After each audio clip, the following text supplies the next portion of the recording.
பிதா, குமாரன், பரிசுத்த ஆவியாக திருத்துவ தெய்வத்தின் நாமத்தில் உங்கள் யாவரையும் மிகுந்த அன்போடு கூட இந்த இணையதள ஆராதனைக்கு அன்போடு கூட வாழ்த்தி வரவேற்கிறேன். இந்த 8ஆம் மாதம் 8ஆம் தேதி இந்த ஆராதனையிலே கலந்து கொள்ளும்படியாக கர்த்தர் நமக்கு கிருபை செய்திருக்கிறார். இருந்த வண்ணமாகவே இந்த ஆராதனையின் ஆசீர்வாதத்திற்காக தலைகளை தாழ்த்தி ஆண்டவரை நோக்கி பிரார்த்தனை செய்வோம். மகா கிருபையும் இரக்கம் மிகுந்த எங்கள் அன்பின் பரமபிதாவே, உமது குமாரனும் எங்கள் ஆண்டவருமாக இயேசு கிறிஸ்துவின் மூலம் நீர் எங்களுக்கு கொடுத்திருக்கின்ற எல்லா நன்மைகளுக்காகவும் ரட்சிப்பின் அனுபவத்திற்காகவும் நன்றியோடு ஸ்தோத்திரிக்கிறோம். இன்றைக்கும் எங்களை ஆலோசனை தந்து ஆற்றுப்படுத்தி வழி நடத்துகின்ற தூய ஆவியானவருக்காக நன்றியோடு கூட துதிக்கிறோம், ஸ்தோத்திரிக்கிறோம்.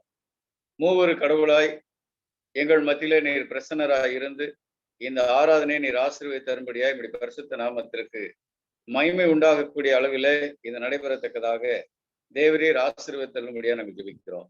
இதில் இணைந்திருக்கின்ற அருமையான குடும்பத்தின் பிள்ளைகளுக்காக நாங்கள் மன்றாடுகிறோம்.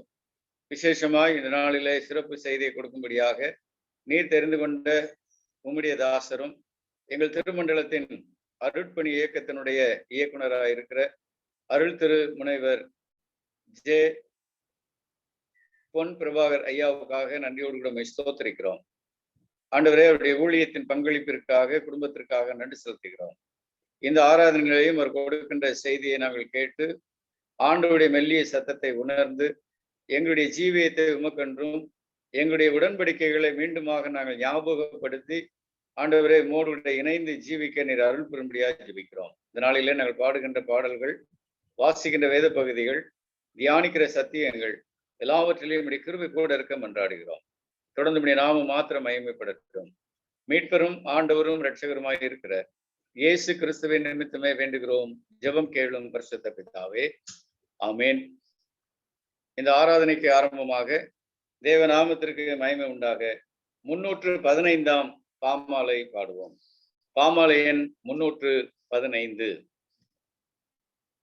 அன்போடு எம்மை போஷிக்கும் பெத்தேலின் தெய்வமே, முன்னோரையும் நடத்தினீர் கஷ்ட இவ்வாழ்விலே.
பேர்ன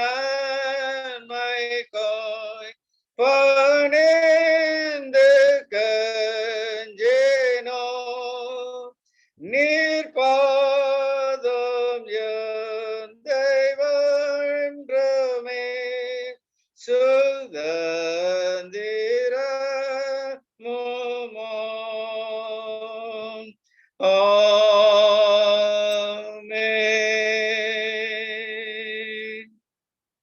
அன்புக்குரியவர்களே, நாம் நம்முடைய விசுவாசத்தை அப்போஸ்தல விசுவாச பிரமாணத்தின்படியாக அறிக்கை செய்வோம். அப்போஸ்தல விசுவாச பிரமாணத்தை நாம் யாவரும் சேர்ந்து அறிக்கை செய்வோம்.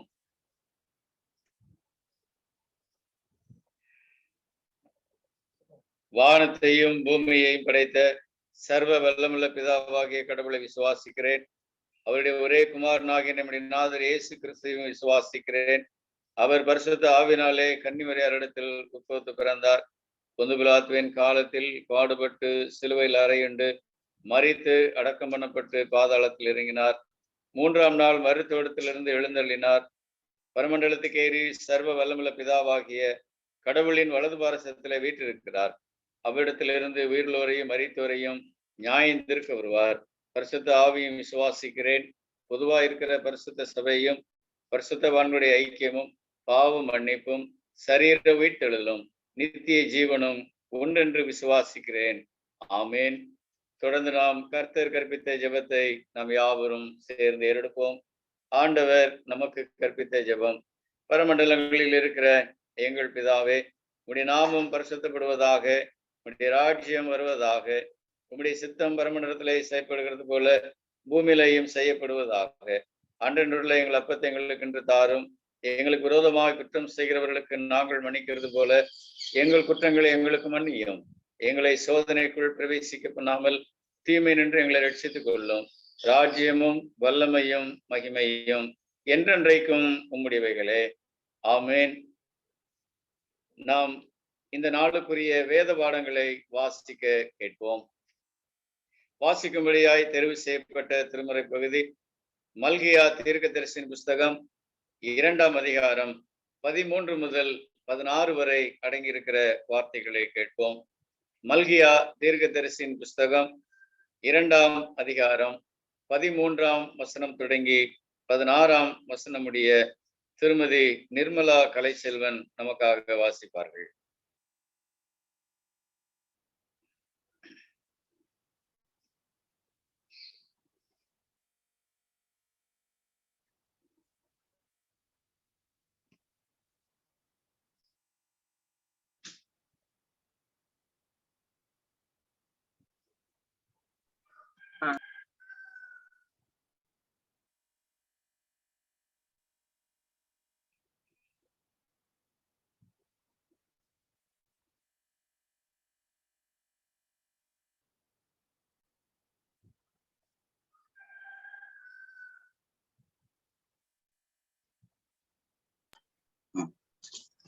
வாசிக்கும்படியாய் செய்யப்பட்ட முதலாம் வேத பாடம் மல்கியா தீர்க்கதரிசியின் புஸ்தகம் 2ஆம் அதிகாரம் வசனங்கள் 13 முதல் 16 வரை. நீங்கள் 2ஆம் தரமும் இதை செய்து கர்த்தருடைய பீடத்தை கண்ணீரினாலும் அழுகையினாலும் பெருமூச்சினாலும் நிரப்புகிறீர்கள். ஆகையால் இவர் இனி காணிக்கையை மதியார், அதை உங்கள் கைகளில் பிரியமாய் ஏற்றுக்கொள்ளவும் மாட்டார். ஏனென்று கேட்கிறீர்கள். கர்த்தர் உனக்கும் உன் இளவயதின் மனைவிக்கும் சாட்சியாய் இருக்கிறார். உன் தோழியும் உன் உடன்படிக்கையின் மனைவியுமாகிய அவளுக்கு நீ துரோகம் பண்ணினாயே. அவர் ஒருவனை அல்லவா படைத்தார், ஆவி அவரிடத்தில் பரிபூர்ணமாய் இருந்ததே, பின்னே ஏன் ஒருவனை படைத்தார்? தேவ பக்தியுள்ள சந்ததியை பெறும்படி தானே. ஆகையால் ஒருவனும் தன் இளவயதின் மனைவிக்கு துரோகம் பண்ணாதபடிக்கு உங்கள் ஆவியை குறித்து எச்சரிக்கையாய் இருங்கள். தள்ளி விடுதலை நான் வெறுக்கிறேன் என்று இஸ்ரவேலின் தேவனாகிய கர்த்தர் சொல்கிறார்.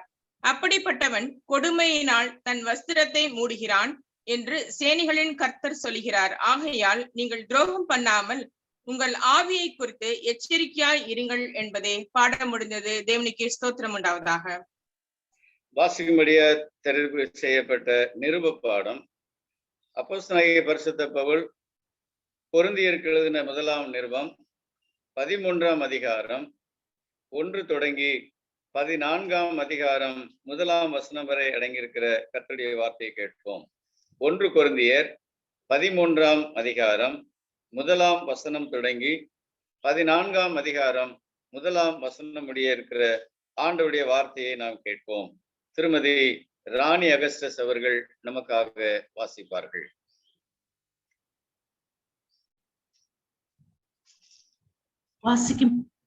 வாசிக்கும்படியாக குறிக்கப்பட்ட 2ஆம் வேத பாடம் 1 கொரிந்தியர் 13ஆம் அதிகாரம் 1ஆம் வசனம் முதல் 14ஆம் அதிகாரம் 1ஆம் வசனம் வரை.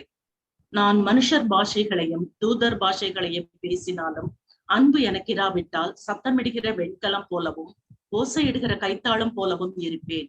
நான் தீர்க்க தரிசன வரத்தை உடையவனாயிருந்து சகல ரகசியங்களையும் சகல அறிவையும் அறிந்தாலும் மலைகளை பேர்க்கத்தக்கதாக சகல விசுவாசம் உள்ளவனாய் இருந்தாலும் அன்பு எனக்கு இராவிட்டால் நான் ஒன்றுமில்லை. எனக்கு உண்டான யாவற்றையும் நான் அன்னதானம் பண்ணினாலும் என் சரீரத்தை சுட்டரிக்கப்படுவதற்கு கொடுத்தாலும் அன்பு எனக்கு இராவிட்டால் எனக்கு பிரயோஜனம் ஒன்றுமில்லை. அன்பு நீடிய சாந்தமும் தயவும் உள்ளது. அன்புக்கு பொறாமை இல்லை. அன்பு தன்னை புகழாது, இருமாப்பாயிராது, அயோக்கியமானதை செய்யாது, தற்பொழிவை நாடாது, சினமடையாது, தீங்கு நினையாது, அநியாயத்தில் சந்தோஷப்படாமல் சத்தியத்தில் சந்தோஷப்படும், சகலத்தையும் தாங்கும், சகலத்தையும் விசுவாசிக்கும், சகலத்தையும் நம்பும், சகலத்தையும் சகிக்கும். அன்பு ஒரு காலம் முடியாது. தீர்க்க தரிசனங்களானாலும் ஒழிந்து போம், அந்நிய பாஷைகளானாலும் ஓய்ந்து போம், அறிவானாலும் ஒழிந்து போம். நம்முடைய அறிவு குறைவுள்ளது, நாம் தீர்க்க தரிசனம் சொல்லுதலும் குறைவுள்ளது. நிறைவானது வரும்போது குறைவானது ஒழிந்து போம். நான் குழந்தையாய் இருந்த போது குழந்தையை போல பேசினேன், குழந்தையை போல சிந்தித்தேன், குழந்தையை போல யோசித்தேன். நான் புருஷனான போதோ குழந்தைக்கேற்றவைகளை ஒழித்து விட்டேன். இப்பொழுது கண்ணாடியிலே நிழலாட்டமாய் பார்க்கிறோம், அப்பொழுது முகமுகமாய் பார்ப்போம். இப்பொழுது நான் குறைந்த அறிவுள்ளவன், அப்பொழுது நான் அறியப்பட்டிருக்கிறபடியே அறிந்து கொள்வேன். இப்பொழுது விசுவாசம், நம்பிக்கை, அன்பு இம்மூன்றும் நிலைத்திருக்கிறது. இவைகளில் அன்பே பெரியது. அன்பை நாடுங்கள், ஞான வரங்களையும் விரும்புங்கள், விசேஷமாய் தீர்க்க தரிசன வரத்தை விரும்புங்கள். பாடம் முடிந்தது. கிறிஸ்துவே உமக்கு மகிமை உண்டாவதாக. ஆமென். புத்தெழுச்சி பாடல்களிலே 13ஆம் பாடலை பாடுவோம். புத்தெழுச்சி பாடல்களில் 13ஆம் பாடல். இயேசு எந்தன் வாழ்வின் பலனானார், எனக்கு என்ன ஆனந்தம்.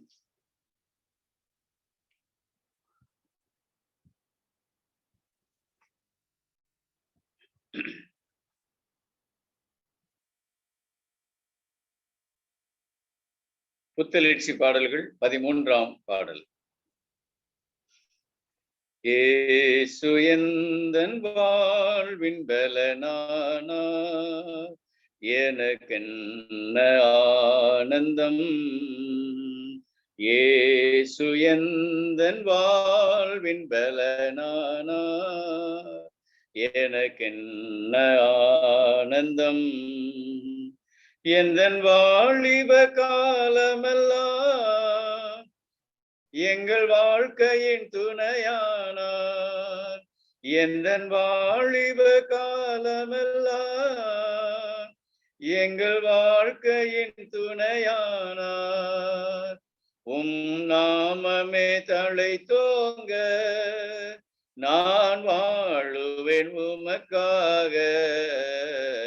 எந்தன் இதயமே உமை பாடும், எந்தன் நினைவுகள் உமதாகும். எந்தன் இதயமே உமை பாடும், எந்தன் நினைவுகள் உமதாகும். இயேசு எந்தன் வாழ்வின் பலனானார், எனக்கென்ன ஆனந்தம். பெரும் தீமைகள் அகன்றோட, புல்ல மாயைகள் மறைந்தோட. பெரும் தீமைகள் அகன்றோட, புல்ல மாயைகள் மறைந்தோட. உமதாவியின் அருள் காண வரும் காலங்கள் உமதாகும். எந்தன் இதயமே உமை பாடும், எந்தன் நினைவுகள் உமதாகும். எந்தன் இதயமே உமை பாடும், எந்தன் நினைவுகள் உமதாகும்.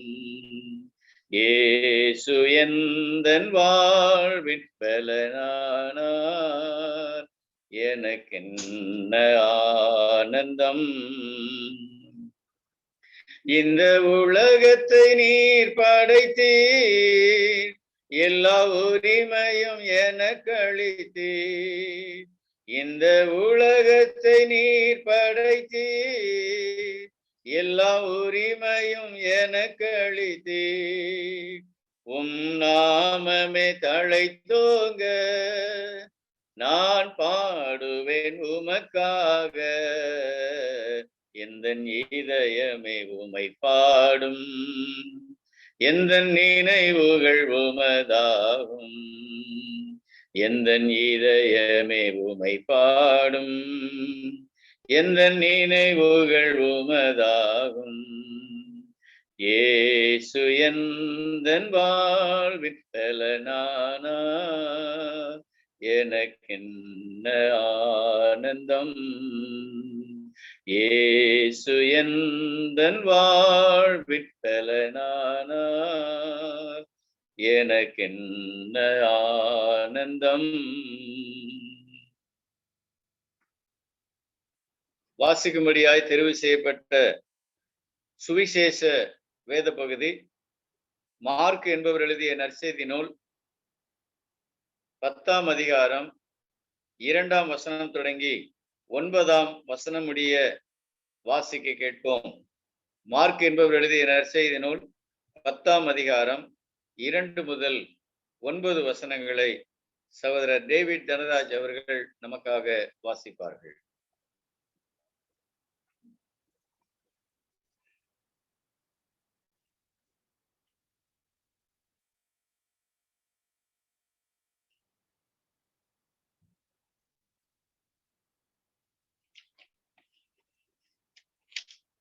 வாசிக்கப்பட்ட தெரிந்து கொள்ளப்பட்ட சுவிசேஷ வேத பாடம் பரிசுத்த மார்க் என்பவர் எழுதின சுவிசேஷம் 10ஆம் அதிகாரம் வசனங்கள் 2 முதல் 9 முடிய. மார்க்கு 10ஆம் அதிகாரம் வசனங்கள் 2 முதல் 9 முடிய.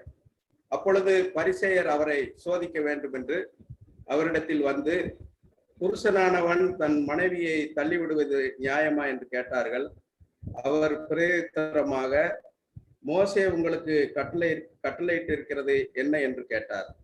அதற்கு அவர்கள், தள்ளிச்சீட்டை எழுதி கொடுத்து அவளை தள்ளிவிடலாம் என்று மோசே உத்தரவு கொடுத்திருக்கிறார் என்றார்கள். இயேசு அவர்களுக்கு பிரேத்தரமாக, உங்கள் இருதய கடினத்து நிமித்தம் இந்த கட்டளையை உங்களுக்கு எழுதி கொடுத்தான். ஆகிலும் ஆதியிலே மனுஷரை சிருஷ்டித்த தேவன் அவர்களை ஆணும் பெண்ணுமாக உண்டாக்கினார். இது நிமித்தம் புருஷனானவன் தன் தகப்பனையும் தாயையும் விட்டு தன் மனைவியோட இசைந்திருப்பான். அவர்கள் இருவரும் ஒரே மாம்சமாய் இருப்பார்கள். இவ்விதமாய் அவர்கள் இருவராயிராமல் ஒரே மாம்சமாய் இருக்கிறார்கள். ஆகையால் தேவன் இணைத்ததை மனுஷன் பிரிக்காதிருக்க கடவன் என்றார். வாசிக்கும்படியாக கொடுக்கப்பட்ட சுவிசேஷ வேத பாடம் வாசித்து முடிந்தது. கிறிஸ்துவே நமக்கு மகிமை உண்டாவதாக. ஆமென். தேவன் தாமே இந்த திருவசனங்கள் எல்லாம் நமக்கு ஆசீர்வதித்து தருவாராக. மகிழ்விக்கும் மன்னா, இந்த நாளுக்குரிய மகிழ்விக்கும் மன்னா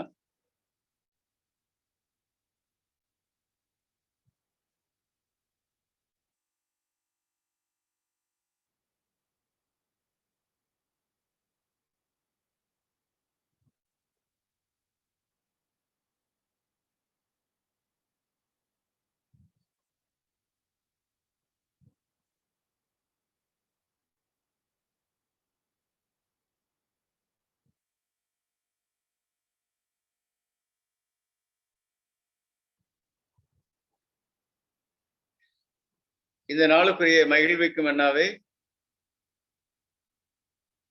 நாம் சொல்ல கேட்போம்.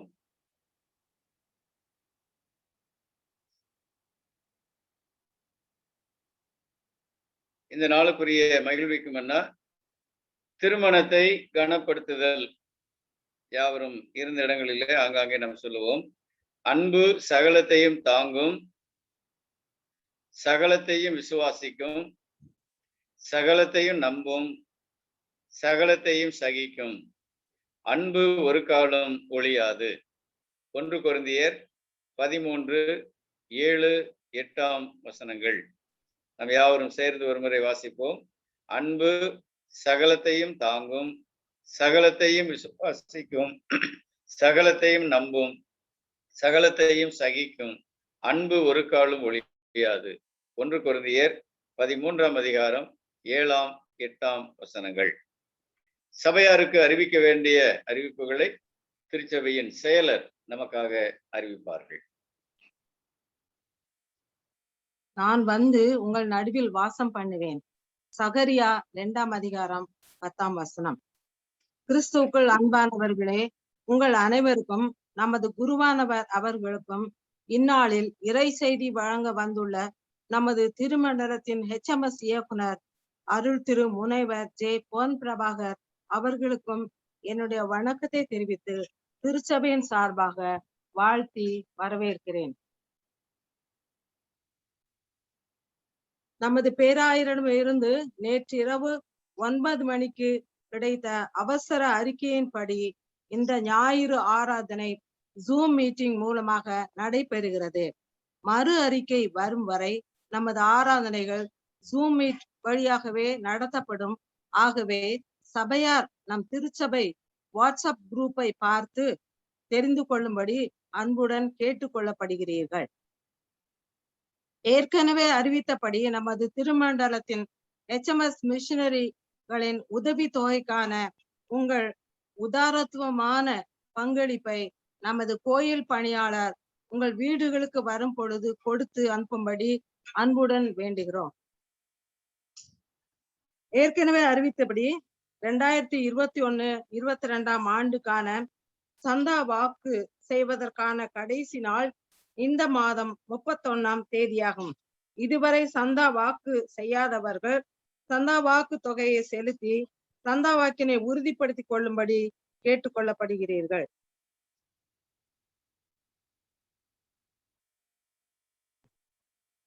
பிறந்த நாள் காண்போர் பற்றிய அறிவிப்பு. 8ஆம் தேதி ஞாயிறு இன்று செல்வி வர்ஷா அவர்களும், 10ஆம் தேதி செவ்வாய்க்கிழமை திருமதி டி மர்சி ருக்மணி அம்மா அவர்களும், 14ஆம் தேதி சனிக்கிழமை திருமதி சீபா பிரதீப், செல்வன் ஜோகன் செட்ரிக் தங்கராஜ், செல்வி டி கரோலின், திரு விவேக் ராஜா அவர்களும் தங்களுடைய பிறந்த நாளை அனுசரிக்கின்றனர். பிறந்த நாள் காண்போரை திருச்சபையின் சார்பாக வாழ்த்துகிறோம். ஜீவன் சுகம் பலன் யாவுக்கும் ஸ்தோத்திரம். தினம் தினம் அருள் நன்மைக்காகவும் ஸ்தோத்திரம். சாற்றுகிறோம் ஸ்தோத்திரம். உமது தகும் அன்புக்கே ஸ்தோத்திரம். மானேசா ஆத்தும நன்மைகளுக்காகவும் ஸ்தோத்திரம். அதிசய நடத்துதற்காகவும் ஸ்தோத்திரம். சாற்றுகிறோம் உனது தகும் அன்புக்கே ஸ்தோத்திரம். மானேசா. இந்த வார காணிக்கை விவரம். முதல் பை காணிக்கை ரூபாய் 3196. இரண்டாவது பை காணிக்கை ரூபாய் 3000. தோத்திர காணிக்கை ரூபாய் 2420. சந்தா வரவு ரூபாய் 25,900. பிபாட் வரவு ரூபாய் 5150. ஏலம் ரூபாய் 250. டீப் ஹோம் ரூபாய் 200. 6ஆம் தேதி வெள்ளிக்கிழமை மாலை ஆராதனை காணிக்கை ரூபாய் 1456. ஆக மொத்தம் ரூபாய் 41,572. கர்த்தர் தாமே நம்மை ஆசீர்வதிப்பாராக. பிறந்த நாள் காண்கின்ற அன்பு பிள்ளைகளுக்காக நாம் ஜெபத்தை ஏறெடுப்போம். ஜெபம் செய்வோம். வருஷத்தை நன்மையால் முடிசூட்டுகிற அன்பின் பரம தந்தையே, நன்றி உள்ள இருதயத்தோடு நாங்கள் துதிக்கிறோம், ஸ்தோத்திரிக்கிறோம். தகப்பனே, எங்களுடைய அன்பு பிள்ளைகளுக்கு நீர் பிறந்த நாள் மூலமாக கொடுக்கின்ற இந்த புதிய ஆண்டுக்காக உள்ளத்தின் ஆழத்திலிருந்து நாங்கள் நன்றியோடு கூட துதிக்கிறோம், நாங்கள் ஸ்தோத்திரிக்கிறோம். தேவரீர், இந்த நாளிலே பெயர் வாசிக்க கேட்ட செல்வி வர்ஷாவுக்காக, மேட்சி ருக்குமணிக்காக, திருமதி ஷீபா பிரதீபுக்காக, மாஸ்டர் ஜோஹன் சேட்ரிக் தங்கராஜுக்காக ஆண்டவரே நன்றியோடு கூட ஸ்தோத்திரிக்கிறோம். திருமதி செல்வி கேர்லின், ஆண்டவரே திரு விவேக் ராஜா, இவருடைய வாழ்க்கையில நீர் கொடுக்கிற ஒரு புதிய ஆண்டுக்காக நன்றியோடு துதிக்கிறோம்.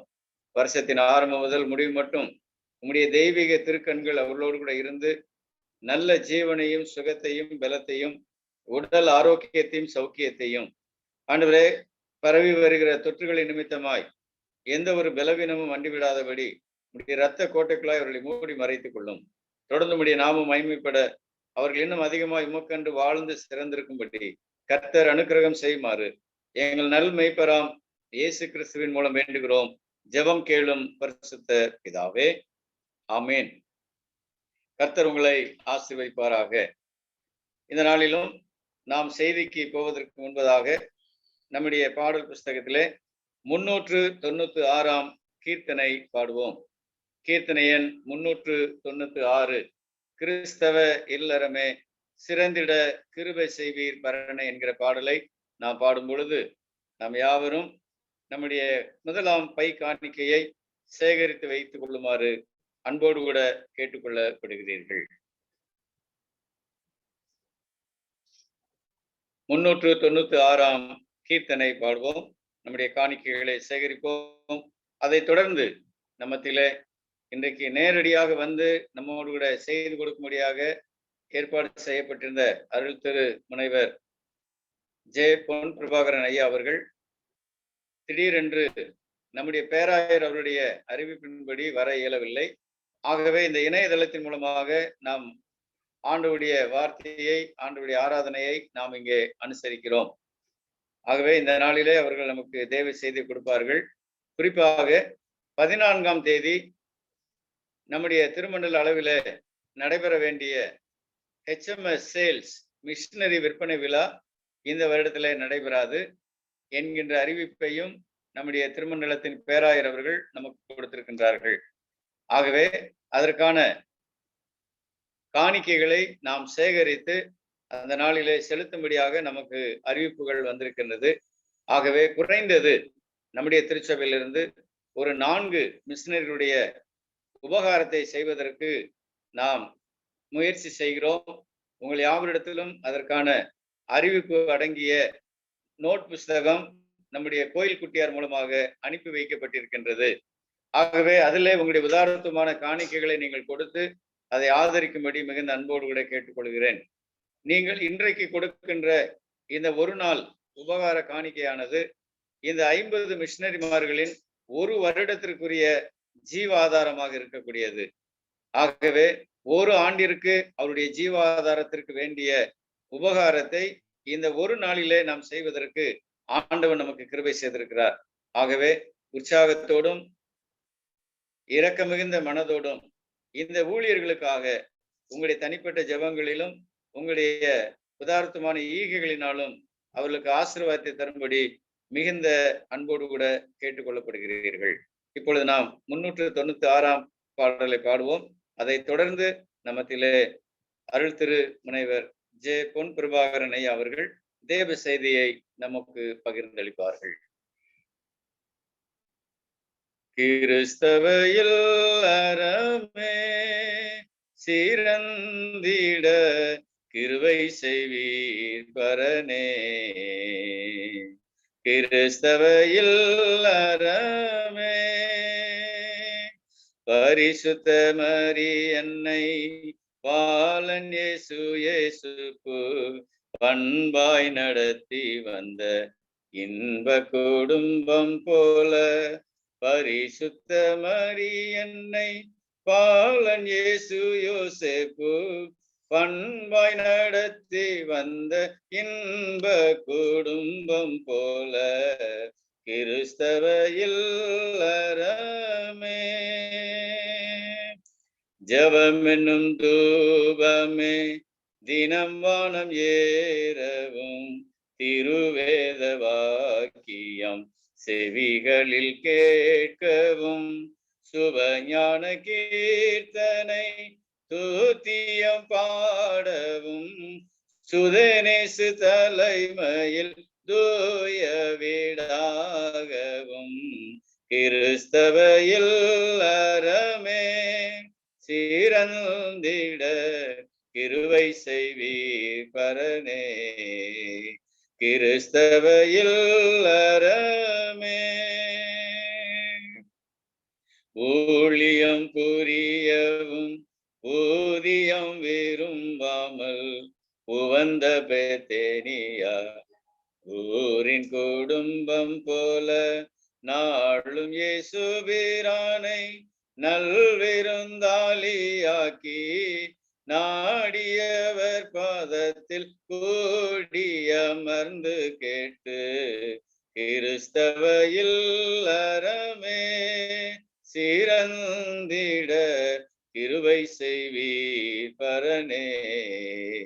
கிறிஸ்தவ இல்லறமே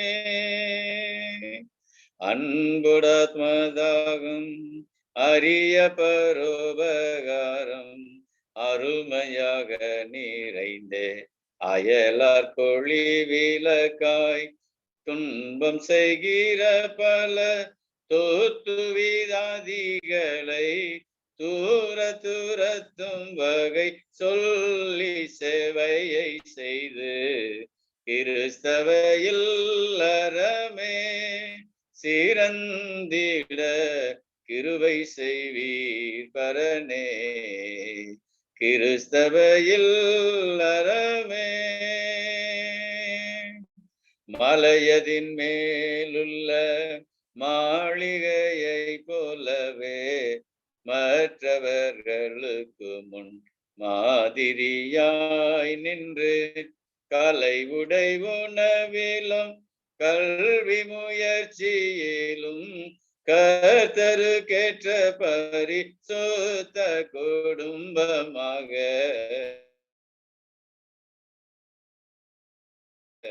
கிறிஸ்தவ இல்லறமே சிறந்திட கிருபை செய்வீர் பரனே. கிறிஸ்தவ இல்லறமே. அருள் திரு முனைவர் பொன் பிரபாகர் ஐயா அவர்கள் தேவ செய்தி நம்மோடு கூட பகிர்ந்து கொள்வார்.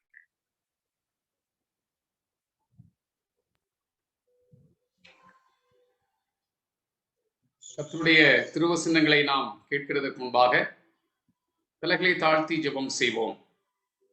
எங்களை கிருபையாய் நேசித்து வழிநடத்துகிற அன்பின் ஆண்டவரே, இந்த அருமையான மனமகிழ்ச்சியான கர்த்தருடைய நாளுக்காக நன்றி செலுத்துகிறோம். நாங்கள் சந்தித்திருக்கிற நெருக்கடியான வாழ்க்கை சூழ்நிலையில் இந்த நாளில் நேரடியாக ஒருவரை ஒருவர் முகமுகமாக சந்தித்து ஆராதிக்கின்ற வாய்ப்பு எங்களுக்கு கிடைக்காவிட்டாலும் நாங்கள் விசுவாசத்தில் ஒருங்கிணைந்து உம்மை ஆராதிப்பதற்கு கர்த்தர் எங்களுக்கு கொடுத்த இந்த அருமையான வாய்ப்புக்காக ஸ்தோத்திரிக்கிறோம். உமது வேத வசனங்களை தியானிக்கிற இந்த இனிமையான வேளையில் தூய ஆவியர் எங்களுக்கு துணையாக இருந்து திருமறை பகுதிகளை தெளிவாக நாங்கள் புரிந்து கொள்ளவும் புரிந்து கொண்ட சத்தியத்தில் உறுதியாக நிலைத்திருக்கவும் எங்களுக்கு கிருபை பாராட்ட வேண்டும் என்று ஜெபிக்கின்றோம். உலக கவலைகளையும் எங்களை நெருக்குகின்ற பாரங்களையும் ஒருபுறமாக ஒதுக்கி வைத்துவிட்டு அமர்ந்த சிந்தையோடு திருவசனங்களை தியானிக்கின்ற சிலாக்கியத்தை தேவரீர் எங்களுக்கு தர வேண்டும் என்று ஜெபிக்கின்றோம். துதி கனம் மகிமை அனைத்தையும் உமக்கே செலுத்துகிறோம். நேசிக்கிற அன்பின் ஆண்டவர் இயேசு கிறிஸ்துவின் மூலமாய் எங்கள் ஜெபத்தை ஏற்றுக்கொள்ளும் அன்புள்ள பிதாவே, ஆமீன். கிறிஸ்துக்குள் அன்பானவர்களே, இரண்டாவது முறையாக ஜூம் வழியாக உங்களை சந்திப்பதிலே நான் மிகுந்த மகிழ்ச்சி அடைகின்றேன். அதே நேரத்தில் இந்த அருமையான வாய்ப்பை எனக்கு நல்கிய அன்புக்குரிய உங்களுடைய திருச்சபையின் போதகர் அருள் திரு ஜான் ஜாஷ்வா ஐயர் அவர்களுக்கு மனமார்ந்த நன்றியை நான் தெரிவித்துக் கொள்வதோடு திருச்சபை மக்களாகிய உங்கள் அனைவருக்கும் நம்முடைய பேராய அருட்பணி இயக்கம் ஹோம் மிஷனரி சொசைட்டியின் சார்பாக அதனுடைய தலைவராக இருக்கின்ற நம்முடைய அன்புக்குரிய பேராயர் ஐயா அவருடைய சார்பிலும், செயலராக இருந்து எங்களுக்கு தகுந்த ஆலோசனைகளை சொல்லி வருகின்ற பேராயர் அம்மா அவருடைய சார்பிலும் அன்பான வாழ்த்துக்களை தெரிவித்துக் கொள்வதிலே மிகுந்த மகிழ்ச்சி அடைகின்றேன். இந்த நாளிலும் கூட நாம் சிந்திப்பதற்காக ஒரு அருமையான திருமறை பகுதி நமக்கு கொடுக்கப்பட்டிருக்கின்றது. அதே நேரத்தில் ஒரு தலைப்பும் தென்னிந்திய திருச்சபையின் மூலமாக நமக்கு கொடுக்கப்பட்டிருக்கிறது. திருமணத்தை கனப்படுத்துதல், ஆனரிங் மேரேஜ். இந்த தலைப்பு நமக்கு கொடுக்கப்பட்டிருக்கிறது. இந்த தலைப்பின் அடிப்படையிலே நாம் 3 வேத பகுதிகளை வாசிக்க கேட்டோம். மிக சிறப்பாக நம்முடைய திருச்சபையின் பிள்ளைகள் தெளிவாக அந்த வேத பகுதிகளை நமக்காக வாசித்தார்கள். ஆனால் நீங்கள் இந்த ஆராதனையிலே ஒரு அருமையான பாடல், நீங்கள் கிறிஸ்தவ இல்லறமே என்கிற ஒரு அருமையான பாடல் ஒன்றை பாடினீர்கள். இந்த பாடல் அமெரிக்கன் மிஷனரிகள் துவங்கின இந்த பகுதியிலே குறிப்பாக வருடத்தினுடைய நிறைவாய் வருகின்ற அந்த ஞாயிற்றுக்கிழமையில் அதனை குடும்ப ஞாயிறாக ஆசரிப்பார்கள். அந்த ஞாயிற்றுக்கிழமை மாலை வேளையில் ஒரு சிறப்பு ஆராதனை, குடும்ப அர்ப்பணிப்பு ஆராதனை என்று சொல்லி ஒரு ஆராதனை நடைபெறும். அந்த ஆராதனையில் குடும்பமாக முன்னாலே வந்து தங்களை ஆண்டவருக்கு அர்ப்பணிப்பார்கள். அப்படி அர்ப்பணிக்கும் போது அந்த ஆராதனைக்கென்று எழுதப்பட்ட பாடல் தான் இந்த கிறிஸ்தவ இல்லறவே என்கிற ஒரு அருமையான பாடல். இந்த பாடலை எழுதின எனது அன்புக்குரிய தாத்தா அருள் திரு பொன்னுசாமி ஐயர் அவர்கள் அமெரிக்கன் மிஷனரிகளோடு நெருங்கி பழகியவர். அவர்கள் மூலமாகவே அவர் ஒரு ஆயராக உருவாக்கப்பட்டார். ஆண்டவருடைய கிருபையினால் அந்த வாய்ப்பு அவருக்கு கிடைத்தது. மிஷனரிகளோடு நெருங்கி பழகுகிற வாய்ப்பு கிடைத்ததனால் அவர்கள் அன்போடு அவர்களை ஆன்மீகத்தில் வளர்த்து ஒரு சிறந்த ஆயராக அவரை உருவாக்கினார்கள்.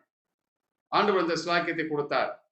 ஆயினாலே அந்த நாளிலே அவர்கள் இந்த ஆராதனைக்கென்று இந்த அருமையான பாடலை எழுதினார்கள். ஆனால் ஒருவேளை நாம் இப்பொழுது அதை நமக்கு பிடித்தமான சில ராகங்களில் பாடிக்கொண்டு வருகின்றோம். அவர் காலத்திலேயே அவர் என்ன ராகத்திலே பாடினார் என்பதை குடும்பத்தாருக்கு கற்றுக் கொடுத்தார். ஆகையினாலே குடும்பமாக அதை பாடி பழகி இருக்கிறோம். ஆகையினால் அந்த ஒரிஜினலான அந்த மூல ராகம் எப்படி இருக்கும் என்று சொல்லி ஒருவேளை நீங்கள் கேட்க வேண்டும் என்றால், அந்த பாடலினுடைய ஒரு பல்லவி அனுபல்லவி ஒரே ஒரு சரணத்தை மாத்திரம் நான் பாடுகிறேன். அதனுடைய ராகத்தை நீங்கள் அறிந்து கொள்ளலாம்.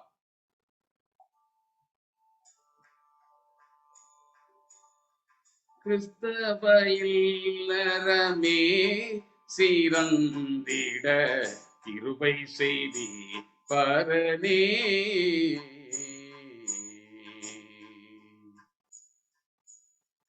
கிறிஸ்தவ இல்லறமே சீரந்திட கிருபை செய்தி பரனே,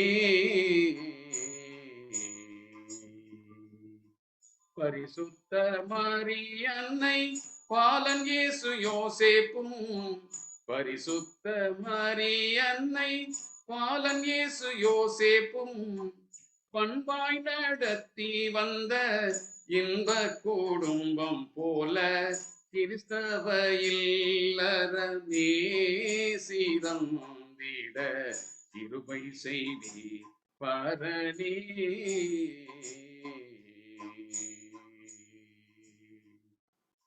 ஜபமென்னும் தூபமே தினவானம் ஏறவும் திருவேத வாக்கியம் செவிகளில் கேட்கவும், ஜபம் என்னும் தூபமே தினவானம் ஏறவும் திருவேத வாக்கியம் செவிகளில் கேட்கவும், சுபஞான கீர்த்தனை புத்தியம் பாடவும், சுபஞான கீர்த்தனை புத்தியம் பாடவும், சுதன் இயேசு தலைமையில் தூய வீடாகவும் கிறிஸ்தவ இல்லறமே சீரந்திட கிருபை செய்தி பரனே.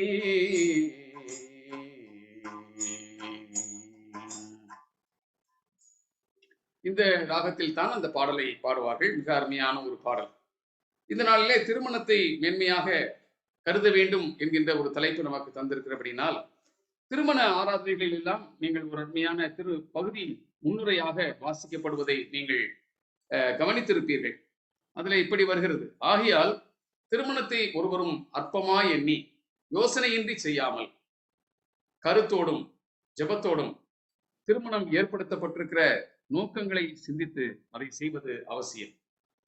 இவ்விதமாய் திருமணத்தை மேன்மையுள்ளதாக கருதுவதால் மனுக்குலம் உறுதியான அடிப்படையில் இருக்கவுமே திருமணம் ஏற்படுத்தப்பட்டிருக்கிறது என்று அந்த பகுதியிலே நாம் முன்னுரையாக வாசிக்க கேட்கிறோம். மிக அருமையான ஒரு முன்னுரை நம்ம கொடுக்கப்படுகிறது.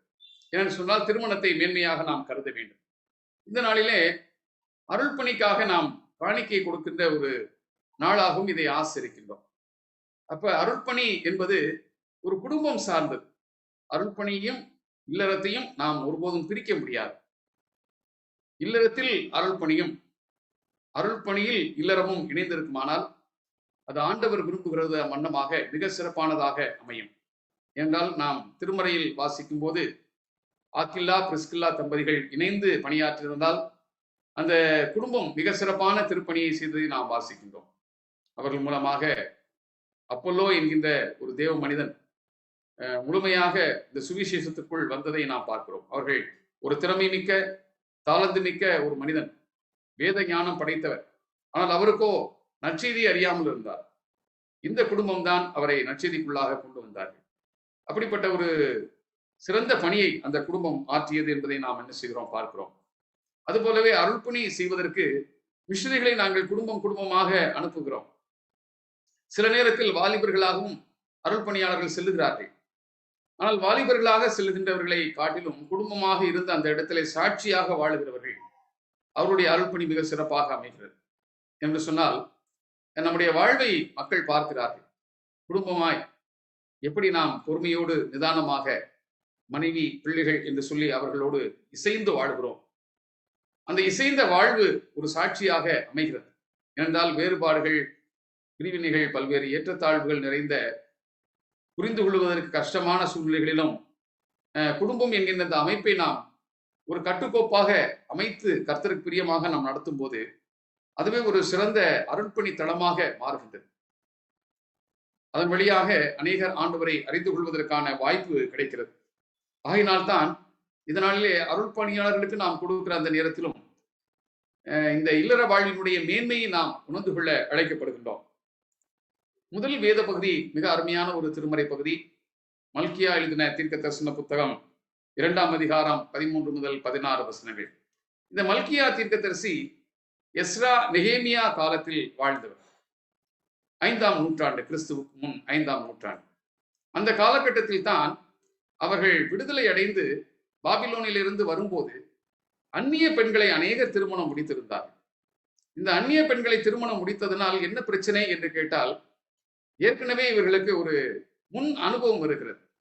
சாலமோன் என்கின்ற ஒரு சிறப்பான ஞானி அந்நிய பெண்களை திருமணம் முடித்த காரணத்தினாலே கர்த்தரை விட்டு வழி விலகி போனார். ஆகையினால்தான் இஸ்ரவேல் வம்ச வரலாறிலே தொடர்ந்து வருகிற சந்ததிகள் எல்லாருக்கும் இது ஒரு கட்டளையாக சொல்லப்பட்டது: அந்நிய பெண்களை நீங்கள் திருமணம் முடிக்க வேண்டாம். அப்படியானால் இந்த காலகட்டத்திலே நீங்கள் எஸ்ரா நெகேமியா புத்தகத்திலே நாம் வாசிக்கிறோம், அந்நிய பெண்களை திருமணம் முடித்தவர்கள் எல்லாம் அவர்களை விட்டு விலகி விடுங்கள் என்று சொல்லி ஒரு வாய்ப்பு கொடுத்தார்கள். அதிலே அநேகர் என்ன செய்தார்கள்? அந்த அந்நிய பெண்களை விலக்கி விட்டு மனவிலக்கு செய்து விட்டு வந்தார்கள். அந்த காலகட்டத்தில் கடவுளுக்குரியவர்களாக வாழ்வதற்கு இந்த வாய்ப்பு அவர்கள் கொடுக்கப்பட்டது. ஆனால் காலம் செல்ல செல்ல இதை ஒரு சிறந்த வாய்ப்பாக பயன்படுத்தி கொண்டு தங்கள் விருப்பத்தையும் நோக்கத்தையும் நிறைவேற்றுவதற்காக இந்த மனவிலக்கை மக்கள் பயன்படுத்த ஆரம்பித்து விட்டார்கள். அப்படி பயன்படுத்தும் போது இங்கே மல்கியா தீர்க்கதரிசியின் மூலமாக ஆண்டவர் சொல்லுகிற வார்த்தை என்னவென்று சொன்னால், நான் இப்படிப்பட்ட காரியங்களை மனவிலக்கை கர்த்தர் வெறுக்கிறேன் என்று சொல்லுகிறார். ஏன் வெறுக்கிறேன் என்று ஆண்டவர் சொல்லுகிறார் என்றால், இந்த முதல் பகுதியிலிருந்து என்ன கற்றுக்கொள்கிறோம் என்றால், யாரெல்லாம் திருமணத்தை கனப்படுத்துகிறார்களோ அவர்கள் அதை உருவாக்கின கடவுளை கனப்படுத்துகிறார்கள். என்றால் திருமணத்தை நாம் கனப்படுத்தும் போது அதை ஆண்டவர் தான் எனக்கு கொடுத்திருக்கிறார், ஆகையினாலே நான் அதை கொடுத்த ஆண்டவரையும் அதன் வழியாக கனப்படுத்துகிறேன் என்கின்ற ஒரு நிலை வருகிறது. இதில் நீங்கள் கவனித்து பார்த்தால் இந்த மல்கியா என்ற அந்த பெயருக்கு அர்த்தம் என்னுடைய தூதன், மை மெசஞ்சர். இவர் மூலமாக ஒரு செய்தி வருகிறது, அதுதான் முக்கியம். தூதன் மூலமாக ஒரு தூது வருகிறது. அது என்ன தூது என்று கேட்டால், நீங்கள் இப்படிப்பட்ட மனவிலக்குகளை செய்து கொண்டு காணிக்கைகளை என்னிடத்திலே கொண்டு வருவீர்களானால் நான் நிச்சயமாக அந்த காணிக்கைகளை ஏற்றுக்கொள்வதில்லை. ஆண்டவர் தெளிவாக சொல்லுகிறார். ஏனென்றால் நீங்கள் என்னை கனவீனப்படுத்துகிறீர்கள், ஆகினால் நான் உங்களுடைய அர்ப்பணிப்புகளையும் கனப்படுத்த மாட்டேன். ஒருவேளை ஆண்டவர் நம்முடைய அர்ப்பணிப்புகளையும் காணிக்கைகளையும் கனப்படுத்த வேண்டும் என்றால் நாம் அவரை என்ன செய்ய வேண்டும்? அவர் தந்த திருமண வாழ்வை கனப்படுத்த வேண்டும். அந்த இல்லற வாழ்வினுடைய மேன்மையை நாம் என்ன செய்திருக்க வேண்டும்? உணர்ந்திருக்க வேண்டும். அப்படி உணராவிட்டால் நம்முடைய வாழ்க்கையில் ஆண்டவருக்கு இடம் இல்லை என்பதை நாம் என்ன செய்ய வேண்டும்? புரிந்து கொள்ள வேண்டும். திருமணமானது வெளிப்படையாக எல்லார் முன்பாகவும் செய்ய வேண்டியது, ஆனால் பிரபலத்திற்காக செய்யக்கூடாது.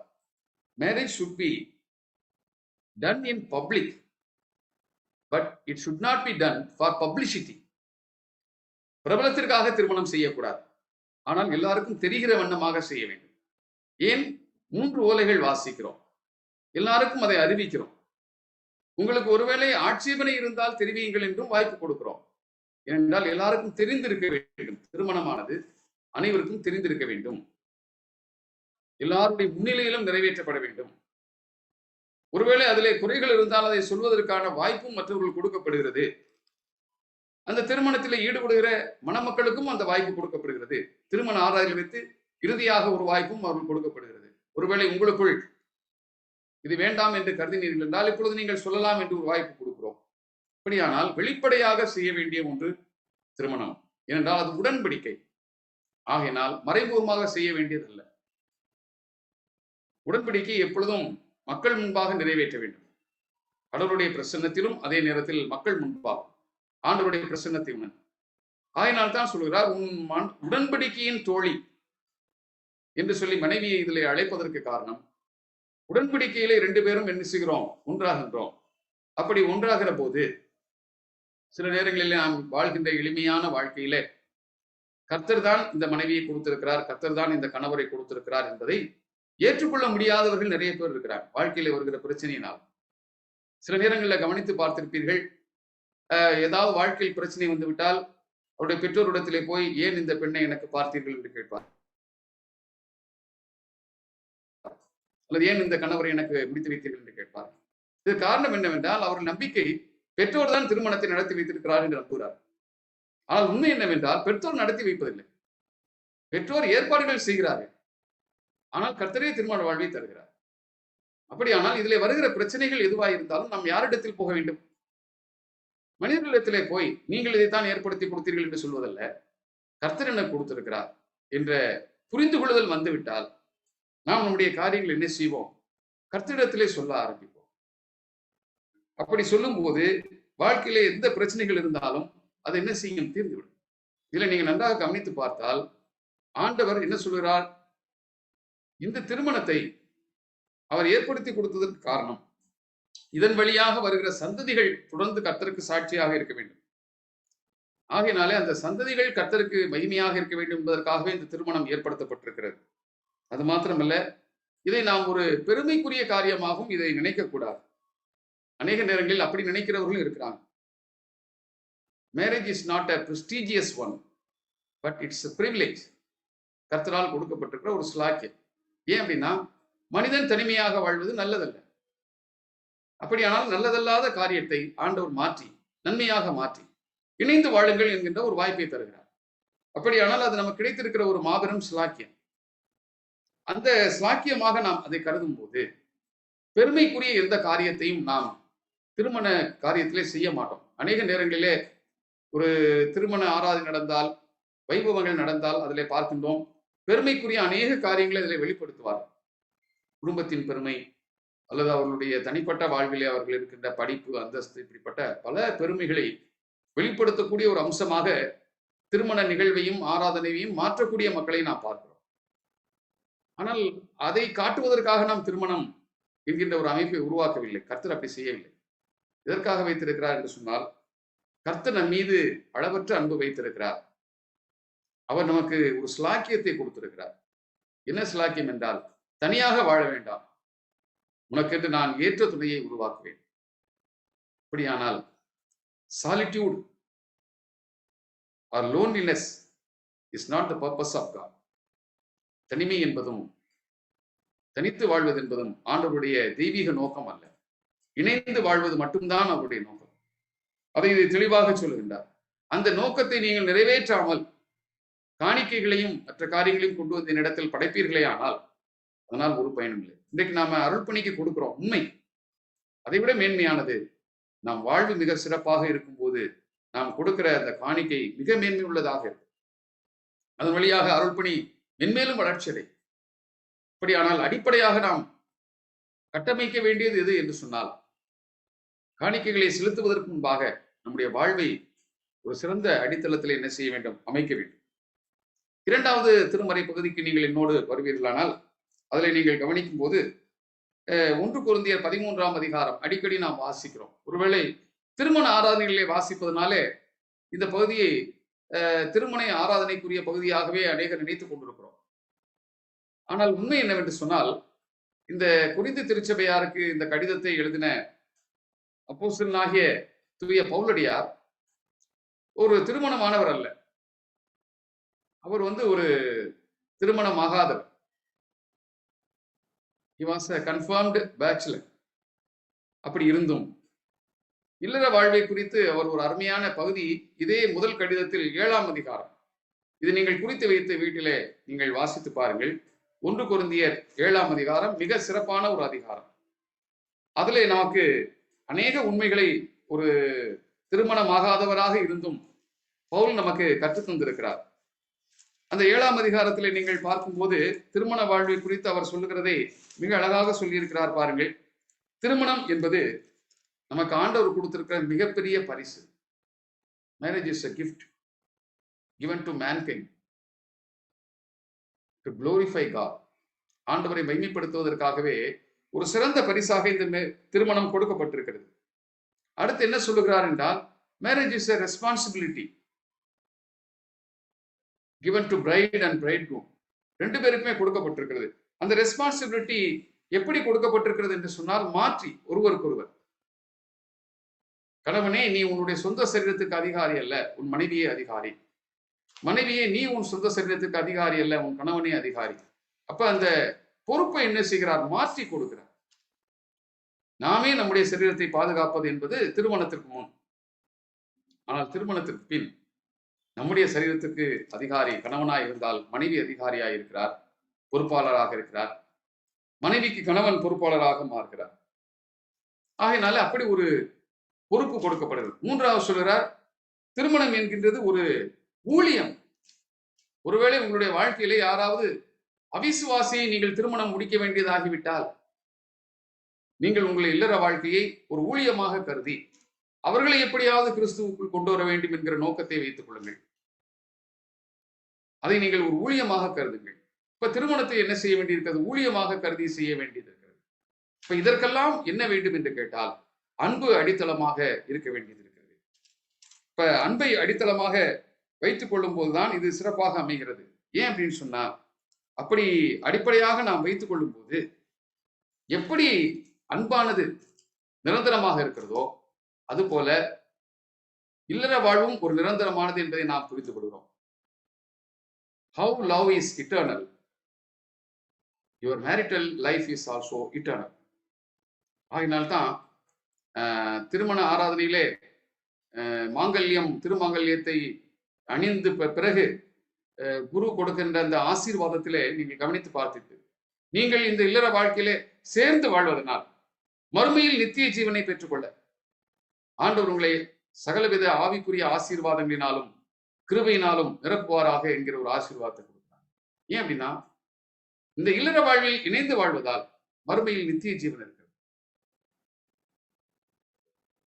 By living together we have eternal life. இணைந்து வாழ்வதால் நித்திய வாழ்வு இருக்கிறது. ஆகையினாலே அதுல நீங்கள் கவனமாயிருங்கள். சில நேரங்கள்ல வாழ்க்கையில் இந்த இணைந்து வாழுகிறது கடினமாக இருக்கலாம். ஏனென்றால் வேற்றுமைகளை ஏற்றுக்கொள்கிற மனப்பக்குவம் இல்லை. ஒவ்வொருவரும் ஒவ்வொரு ஆழ்த்தன்மை உடையவர்கள், அதில் வேற்றுமைகள் இருக்கிறது. அப்ப ஒரு கணவனும் மனைவியும் என்ன செய்தார்கள்? ஒருவருக்கு ஒரு அடிக்கடி காலங்கள் சில பிரச்சனைகள் வரும் இல்லற வாழ்க்கையில. அப்படி ஒருவருக்கு ஒருவர் குறை சொல்லி கொண்டிருப்பார்கள். ஒரு நாள் காலையிலே ஒரு செய்தித்தாள் வந்தது. அந்த செய்தித்தாளை எடுத்து வாசித்த உடனே இவர் கேட்ட விதமாக ஒரு செய்தி வந்தது.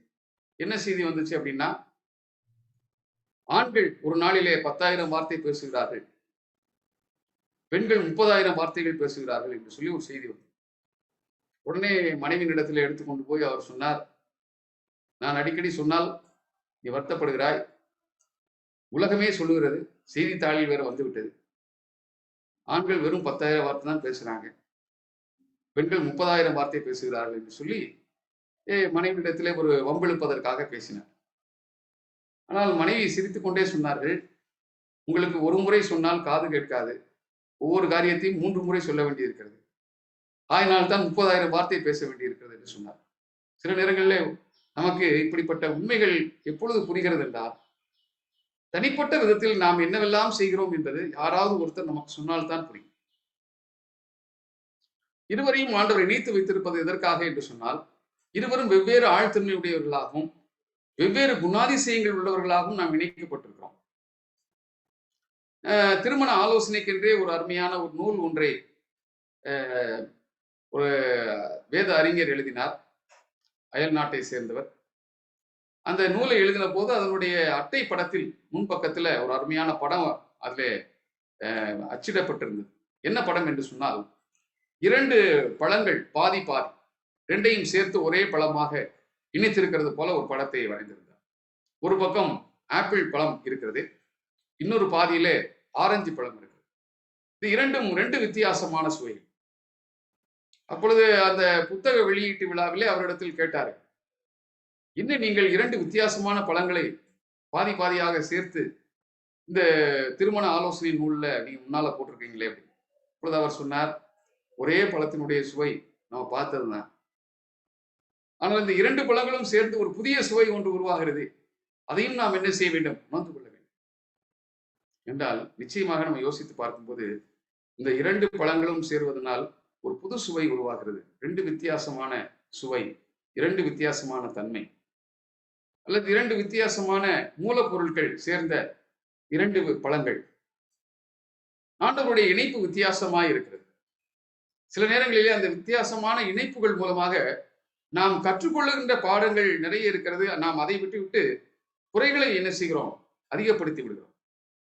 கற்றுக்கொள்ள வேண்டிய பாடங்களை கற்றுக்கொள்வது. ஏன்னா அன்பு அடித்தளமாக இருந்தால் நாம் நிதானமாக கற்றுக்கொள்ள வேண்டியவர்களை பொறுமையோடு சகலத்தையும் சாங்கி சகலத்தையும் சகித்து ஏற்றுக்கொண்டு அநேக பாடங்களை கற்றுக்கொள்வர்களாக நாம் மாற முடியும். நாம் அதை என்ன செய்கிறோம், சில நேரங்களிலே அந்த பாடங்களை கற்றுக்கொள்வது நமக்கு தவிர்க்கப்பட்டு விடுகின்றது. நாம் இப்படி மாறிவிடுகின்றோம், இழந்து போய்விடுகிறோம். ஆகையினாலே அந்த சிறந்த பாடங்களை கற்றுக்கொள்ள வேண்டும். அதற்காகவே இந்த காரியங்களை நமக்கு ஆண்டவர் கற்றுத்தருகிறார். இந்த 1 கொரிந்தியர் 13ஆம் அதிகாரத்திலே நீங்கள் தெளிவாக அன்பு அடித்தளமாக இருக்க வேண்டும் என்பதற்காக இந்த அதிகாரத்தை எழுதியிருக்கின்ற தூய பவுலடியார் என்ன சொல்கிறார் என்றால், ஆன்மீக வாழ்வை குறித்து முதல்ல சொல்றார். இன்றைக்கு நாம சந்திக்கிற ஒரு பெரிய பிரச்சனை அன்பு இல்லாத ஆன்மீகம், ஸ்பிரிச்சுவாலிட்டி வித்தவுட் லவ். இது நிறைய பார்க்கும். ஏன்னா மேன்மை உள்ளவர்களாக தங்களை ஆன்மீக வாழ்க்கையில் கருதுகின்ற அநேகரை பார்க்கிறோம். ஆனால் அவர்களுடைய வாழ்வின் அடித்தளமாக அன்பு அமையவில்லை. Spirituality without love is vain. அது ஒன்றுக்கும் உதவாது. அதை இந்த பகுதியிலே சொல்கிறார். ஏன்னா வெறும் கைத்தாளம் போல ஓசைக்கு எந்த விதமான அர்த்தமும் இல்லை. வார்த்தைக்கு அர்த்தம் இருக்கிறது, ஓசைக்கு அர்த்தம் இல்லை. ஆகையினாலே வெறும் ஓசையாக நாம் வாழக்கூடாது, அர்த்தமுள்ள வார்த்தைகளாக நாம் வாழ வேண்டும். ஆகையினால்தான் ஆண்டவரே வார்த்தையாக வடிவம் எடுத்திருக்கிறார். நம்மையும் வார்த்தை வடிவத்தில் வாழ வேண்டும் என்று சொல்கிறார். வெறும் ஓசைகளாக நீங்கள் வாழ்ந்து விடாதீர்கள், வெறும் கைத்தாளங்களாக போய்விடாதீர்கள், நீங்கள் அர்த்தமுள்ள சொற்களாக மாறுங்கள். என்றால் அந்த கைத்தாளத்தினாலே ஒரு பயனும் இல்லை. அது அன்பற்ற ஒரு ஆன்மீகமாக இருக்கிறது. இன்னும் சொல்ல போனால் சிறந்த சேவைகள் நாம் செய்கின்றோம். அப்ப அன்பில்லாத சேவை அதுவும் பயனற்றது. Service without love is vain. நீங்கள் மக்கள் சேவை செய்தாலும் சரி, உங்கள் உயிரையே தானம் பண்ணுவதாக இருந்தாலும் சரி, சுட்டரிப்பதற்கு நீங்கள் உங்கள் சரீரத்தை கொடுத்தாலும் சரி, அன்பு இல்லை என்றால் அதனுடைய உந்து சக்தி அன்பாக இல்லை என்றால், இல்லை ஒரு சுயநலமாக இருக்குமே ஆனால், நான் வாழ்க்கையில் அந்த சேவையை வைத்து நான் முன்னேற வேண்டும் என்றோ, அல்லது எனக்கு தனிப்பட்ட விதத்தில் புகழ் மரியாதை கிடைக்க வேண்டும் என்றோ அந்த சேவையை செய்வேனே ஆனால், அந்த சேவையால் ஒரு பயனும் இல்லை. காணிக்கைகளை கொடுக்கும் போதும் விஷயங்களுக்காக கொடுக்கிறோம் என்று சொன்னால், அதனால் அவர்கள் மீது நாம் வைத்திருக்கிற அன்பை மாத்திரமே அடித்தளமாக வைத்து நாம் அதை கொடுக்கும் போது, அருள் பணியாளர்கள் நம்முடைய அன்பின் நிமித்தமாக ஏவப்படுகிறார். கிறிஸ்துவின் அன்பு நமக்குள்ளும் செயல்படுகிறது, அவர்களுக்குள்ளும் செயல்படுகிறது. 2 பேரிடத்திலும் அன்பு உந்து சக்தியாக மாறுகிறது. அது பெரிய மாற்றத்தை நமக்கு தருகின்றது. அதனாலதான் அப்படி சொல்லுகிறார். இறுதியாக சொல்லும் போது என்ன சொல்லுகிறார் என்றால், விசுவாசம், நம்பிக்கை, அன்பு, இந்த 3 நிலைத்திருக்கும். இதுல அன்பே பெரியது என்று சொன்னதற்கு காரணம், நான் ஒரு பலத்த விசுவாசி என்று நீங்கள் சொல்வதை காட்டிலும், பல சிறந்த நம்பிக்கைகளை உடையவன் என்று சொல்வதை காட்டிலும், நான் அன்பானவன் என்பதுதான். இந்த அன்பு என்பது உணர்வு பூர்வமானது. இன்றைக்கு அநேக குடும்பங்களிலே பெரும் பிரச்சனைகள் வருவதற்கு காரணம் என்னவென்றால், இந்த அன்பு உணர்வு பூர்வமாக இல்லாமல் இருப்பதுதான். ஆண்டவர் என்ன செய்றார்? உணர்வு பூர்வமாக இந்த அன்பை வெளிப்படுத்தி இருக்கிறார். நீங்க வார்த்தை மாம்ச வடிவத்திலே வந்து நம்மோடு வாழ்ந்த போது ஆண்டவர் எல்லா உணர்வுகளையும் வெளிப்படுத்தினார். மகிழ்ச்சி, துக்கம், வேதனை, இப்படிப்பட்ட மானிட வாழ்வின் அனைத்து உணர்வுகளையும் வெளிப்படுத்துகிற ஆண்டவர். அப்ப அன்பு இப்படிப்பட்ட உணர்வுகளிலே வெளிப்பட்டால் ஒழிய அது உண்மையான அன்பாக இருக்காது. இன்றைக்கு அநேகருக்கு அன்பு உள்ளத்தில் இருக்கிறது, உணர்வுகளிலே வெளிப்படுத்த தெரியவில்லை. அப்படி வெளிப்படுத்த தெரியாததனால் வாழ்க்கையிலே பல்வேறு பிரச்சனைகள். ஆனால் அப்படி வெளிப்படுத்தும் போது உண்மையாக 2 உள்ளங்கள், ஆண்டவர் இந்த பகுதியிலே சொல்வது போல, இசைந்து வாழ்கின்ற தன்மை அவர்கள் கிடைக்கின்றது. 3வது திருமறை பகுதிக்கு என்னோடு கூட நீங்கள் வருவீர்களானால், மார்க்கு எழுதின நற்செய்தி நூல் 10ஆம் அதிகாரத்தில் ஆண்டவர் சொல்கிறார், திருமணத்தின் அடிப்படையான அந்த இறை நோக்கத்தை நாம் புரிந்து கொண்டால் உறுதியான ஒரு திருமண வாழ்வு நமக்கு இருக்கும். If we understand the divine purpose of marriage, our marital life will be based on love. அன்பிலே உறுதியான அடித்தளமிட்டதாக இருக்கும். அதுல ஆண்டவர் என்ன சொல்கிறார் என்றால், இந்த பகுதியை வாசிக்கும் போது, மோசே எங்களுக்கு அந்த கட்டளை கொடுத்திருக்கிறார், மனவிலக்கு.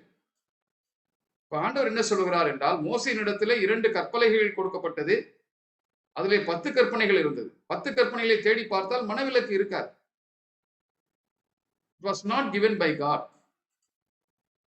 இந்த பிரிவினை என்பதும் மனவிலக்கு என்பதும் கர்த்தரால் கொடுக்கப்பட்டதில்லை. அங்கே கொடுக்கப்பட்டிருக்கிறது, விபச்சாரம் செய்யாதிருப்பாயாக, அது கற்பனை. ஆனால் அதற்காக நாம் மனவிலக்கு பெறலாம் என்கிற ஒரு வழிமுறையை ஆண்டவர் சொல்லவில்லை. ஆனால் அந்த வழிமுறை எப்பொழுது வருகிறது? இவர்கள் எல்லாரும் நாடோடி வாழ்க்கையில் இருக்கிறார்கள், லட்சக்கணக்கான மக்களை ஒரே மனிதன் நடத்தி கொண்டு செல்ல வேண்டும். அப்படியானால் கடுமையான சட்டங்கள் வேண்டும். அந்த கடுமையான சட்டங்கள் எதற்காக வருகிறது? ஆண்டவர் தெளிவாக சொல்கிறார், உங்களுடைய இருதய கடினத்தின் நிமித்தம் மோசே அப்படி சொன்னார். அநேக இடங்கள்ல நீங்க மத்தேயு நற்செய்தி நூல்ல 5, 6, 7 அதிகாரங்கள்ல பார்க்கும்போது, நான் உங்களுக்கு சொல்லுகிறேன் என்று சொன்ன ஆண்டவர் மோசே உங்களுக்கு கொடுத்திருக்கிறான் என்று சொன்னதற்கு காரணம் என்னவென்றால், அது வாழ்க்கையினுடைய பிரச்சனைகளை பார்த்து மோசே யோசித்து கர்த்தருடைய கிருபையினால் உங்களுக்கு சொன்ன ஆலோசனை. இட் இஸ் நாட் அ லா. இது ஒரு மோசேயினால் கொடுக்கப்பட்ட ஒரு ஆலோசனை தான். இதையே நீங்கள் சட்டமாக எடுத்துக்கொள்ள வேண்டிய அவசியம் இல்லை. மக்கள் என்ன செய்தார்கள்? தங்களுடைய வசதிக்காக மோசே சொன்ன ஆலோசனையை சட்டமாக கருத ஆரம்பித்தார். அதற்காகத்தான் ஆண்டவர் என்ன சொல்லுகிறார் என்றால், ஆதியிலே மனிதனை படைத்தவர் ஆணும் பெண்ணுமாக படைத்தார், அவர்கள் ஒரே சரீரமாக இருக்க வேண்டும். அதனால அந்த ஆதியிலே இருக்கிற அந்த நோக்கத்திற்கு மக்களை ஆண்டவர் கொண்டு வருகிறார். இப்பொழுதும் நாம் வாழ்க்கையிலே சந்திக்கிற பிரச்சனைகளுக்கு ஆண்டவர் நமக்கு தருகிற ஒரு முக்கியமான ஒரு மாற்றம் என்னவென்றால், நீங்கள் அந்த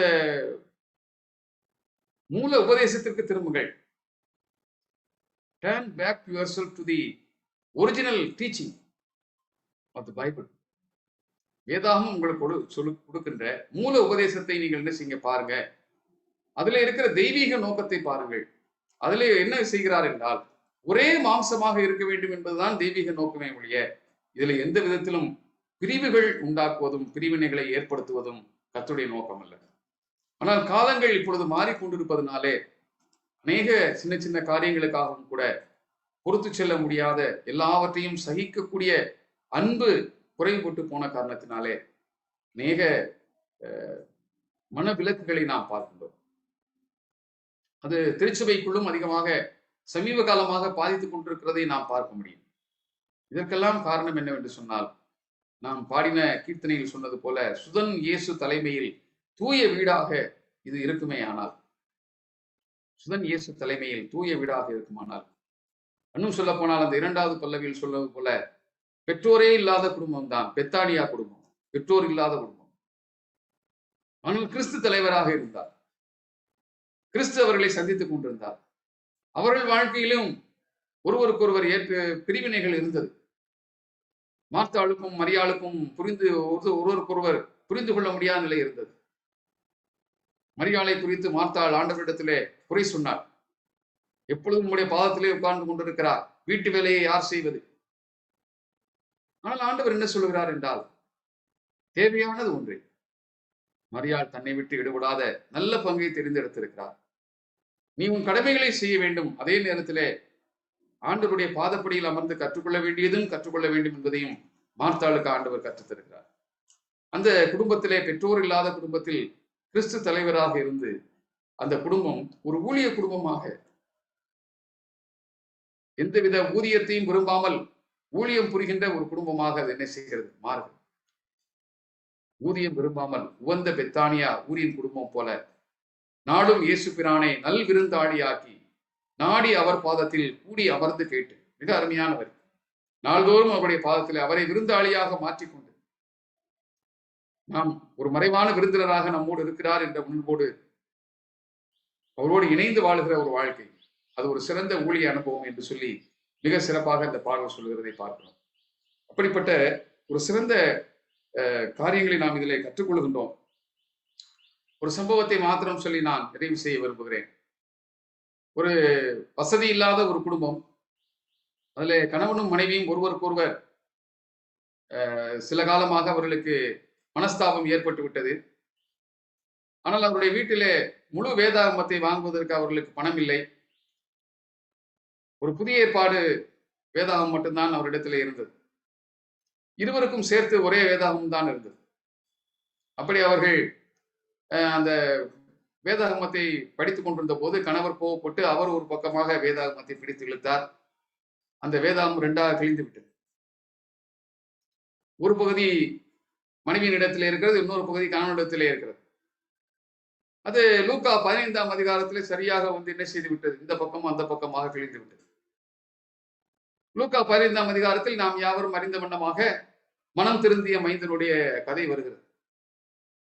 அந்த மகன் தகப்பனுடைய சொல்லை கேட்காமல் அவன் இஷ்டத்திற்கு பணத்தை வாங்கி கொண்டு போய் செலவழித்து வாழ்ந்து கொண்டிருக்கிறது. கடைசியாக அவன் எந்த வழியும் இல்லாமல், பன்றிகளினுடைய தவிடு கூட கிடைக்காமல் வருந்துகிற அந்த நிகழ்ச்சி வருகிறது. 2வது பகுதி கணவன் கையிலே இருக்கிறது. அதிலே மீண்டும் அவன் இல்லத்திற்கு வந்து விட்டான். ஆனால் இல்லத்திலே வாழ்ந்து கொண்டிருந்தவனோ இப்பொழுது வெளியிலே நிற்கிறார். வெளியிலே வாழ்ந்தவன் இல்லத்துக்குள் வந்து விட்டான். கடவுளோடு சேர்ந்தே வாழ்ந்து கொண்டிருந்தவன், தகப்பனோடே வாழ்ந்தவன் இப்பொழுது வெளியே நின்று கொண்டிருக்கிறான். ஒரே ஒரு காரணம், மன்னிக்க முடியாத காரணத்தினாலே. தந்தை மன்னித்து விட்டார், மூத்த மகனால் மன்னிக்க முடியவில்லை. அவன் மகனாக ஏற்றுக்கொண்டு விட்டார், ஆனால் இந்த மூத்த அண்ணனுக்கு இவனை சகோதரனாக ஏற்றுக்கொள்ள முடியவில்லை. அந்த பகுதியை நீங்க வாசித்து பார்த்தால் அடிக்கடி அவன் சொல்லுகிற வார்த்தை, உம்முடைய மகனாகிய இவன், என்னுடைய சகோதரன் என்று ஒரு முறை கூட சொல்லவில்லை. ஆனால் அவர் அடிக்கடி சொல்கிறார், உன் சகோதரனாகி இவன் செத்தான், மீண்டும் பிழைத்து இருக்கிறான், காணாமல் போனான், திரும்பவும் காணப்பட்டான் என்றெல்லாம் சொல்லும் போதெல்லாம் உன்னுடைய சகோதரன் என்று அடிக்கடி அதை சொல்லி ஞாபகப்படுத்துகிறார். எப்படி இருந்தாலும் இவன் உன் சகோதரன் தான் என்று. ஆனால் அவனை பொறுத்த மட்டிலே இவன் உம்முடைய குமாரன் என்று சொல்கிறானே ஒழிய என்னுடைய சகோதரன் என்று ஏற்றுக்கொள்ளவில்லை.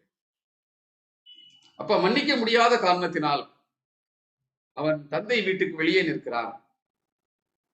மன்னிக்கப்பட்டு விட்ட காரணத்தினால், மன்னிப்பு கிடைத்து விட்ட காரணத்தினால், உணர்ந்து விட்ட காரணத்தினால் எவ்வளவோ பாவத்தை செய்தவன் தந்தையின் வீட்டுக்குள்ள இருக்கிறான். இப்படி அந்த கதை முடிகிறது. ஆனால் இவர்கள் 2 பேரும் இது எப்படி முடிகிறது என்று படிக்க வேண்டும் என்றால் இந்த பிரிக்கப்பட்ட இந்த 2 வேதாகம் ஒன்று சேர வேண்டும். அப்பொழுது ஒரு நாள் யோசித்தார்கள், நீ படித்த கதை எப்படி இருக்கிறது துவக்கம், இதையெல்லாம் புரிந்து கொள்ள வேண்டும். அப்படியானால் நம்ம 2 பேரும் சேர்ந்து வாசிப்போம் என்று பிரிவினையில் இருந்த கணவனும் மனைவியும் ஒன்றாக சேர்ந்து அந்த பகுதியை வாசிக்க ஆரம்பித்தார்கள். அப்பொழுதுதான் புரிந்தது, நாம் ஒருவரை ஒருவர் மன்னிக்காததுனாலே 2 பேரும் சில காலம் பிரிந்திருந்தோம். நமக்கு சரியான புரிந்து கொள்ளுதல் இல்லை. நாம் ஒருவரை ஒருவர் மன்னித்து விட்டால் கிறிஸ்து நமக்கு மத்தியஸ்தராக உடன்படிக்கையின் நாயகனாக இருக்கிறார், மீண்டும் நம்மை பலப்படுத்துகிறார் என்பதை அவர்கள் புரிந்து கொண்டார்கள். அப்பொழுது அவருடைய இல்லறம் மீண்டும் உறுதிப்பட்டது. அன்பிலே உறுதிப்பட்ட ஒரு இல்லறமாக அவர்களுடைய இல்லறம் துவங்கியது. ஒருவேளை இப்படிப்பட்ட சின்ன சின்ன நிகழ்வுகள் மாநில வாழ்க்கையில் நடக்கும், இல்லற வாழ்வில் வரும். ஆனால் மத்தியிலே ஆண்டவர் தந்திருக்கிற நித்தியமாய் என்றும் நிலைத்திருக்கிற அன்பு அடித்தளமாக இருக்குமானால் நாம் செய்கிற ஒவ்வொரு சேவையும் அர்ப்பணிப்புகளும் அருட்பணிக்காக நம்ம தருகின்ற காணிக்கைகளும் கூட அர்த்தமுள்ளவைகளாக மாறும். என்றால் இல்லற வாழ்வின் மேன்மையாக இவைகளை நாம் செய்யும் போது ஆண்டவருடைய நாமம் மேன்மைப்படும். உண்மையாகவே அதற்காக கர்த்தர் நம்மை குடும்ப வாழ்வை நமக்கு தந்திருக்கிறார். மிகப்பெரிய பரிசு. இதை ஒரு ஊழியமாக நிறைவேற்ற வேண்டும் என்று சொல்லியிருக்கிறார். அதை நாம் நிறைவேற்றும் போது கர்த்தருடைய நாமத்துக்கு மகிமையாக நாம் வாழ முடியும். அதற்கென்றே நம்மை அழைத்திருக்கிறார் என்ற உணர்வோடு நாம் வாழும்போது இன்னும் ஆண்டவருடைய நாமத்தை மேன்மேலும் நாம் மகிமைப்படுத்த முடியும். அப்படிப்பட்ட சிலாக்கியத்தை கர்த்தர் நம் அனைவருக்கும் தந்து நம்மை ஆசீர்வதிப்பாராக. அவருக்கே சகல துதியும் கனமும் மகிமையும் சதா காலங்களிலும் உண்டாவதாக. ஆமென்.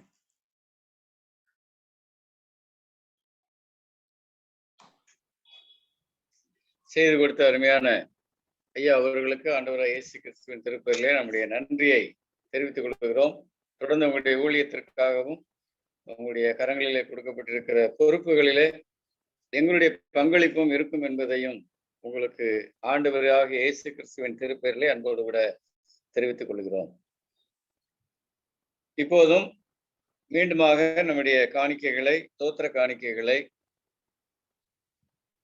மன விருப்ப காணிக்கைகளை ஆண்டவருடைய சமூகத்திலே நாம் எடுத்து வைக்கத்தக்கதாக கீர்த்தனைகளிலே 397 கீர்த்தனை பாடுவோம். எங்கும் புகழ் இயேசுராஜனுக்கு, எழில் மாட்சிமை வளர் வாலிபரே என்கிற பாடலை பாடுவோம். இந்த பாடலும் அருமையான குருவானவருடைய தாத்தா அருள் திரு எல் பொன்னுசுவாமி ஐயர் அவர்களால் இயற்றப்பட்டது. ஆகவே அதை உணர்ந்து ஆண்டவருடைய கருத்துல நம்மையும் நம்ம கொடுத்திருக்கின்ற தாழ்ந்துகளையும் கர்த்தருடைய ஊழியத்திற்கென்று நாம் அர்ப்பணம் செய்வோம். பாடல் எண் 397.